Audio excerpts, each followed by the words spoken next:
সাল্লাল্লাহু আলাইহি সাল্লাম যখন মেরাজে গিয়েছিলেন তখন এক ব্যক্তিকে দেখলেন যে শুয়ে আছে। একজন ফেরেশতা একটা পাথর নিয়ে তার মাথায় আঘাত করছেন। পাথর উঠাতে যতক্ষণ দেরি তৎক্ষণাৎ আবার মাথাটা ঠিক হয়ে যাচ্ছে। জিবরাইলকে জিজ্ঞাসা করা হলো, এটা কেন করা হচ্ছে এর সাথে? তখন জিবরাইল উত্তর দিয়েছিলেন, এটা এই জন্য হচ্ছে, আপনার উম্মতের মধ্যে কিছু উম্মত জ্ঞান অর্জন করেছিল কোরআন ও সহিহ হাদিস থেকে, তারা কিন্তু সেই মোতাবেক আমল করেনি।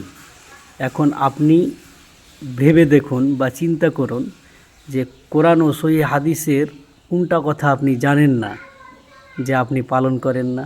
5 ওয়াক্ত সালাত আদায় করতে হয়, করেন না। হারাম খেতে হয় না, আপনি হারাম খান না। মুসলমানির দাওয়াত দেওয়া যায় না, মুসলমানি দেন না। তাহলে দেখুন আপনি নিজে আমল করছেন না, আপনার জন্য শাস্তি অপেক্ষা করছে।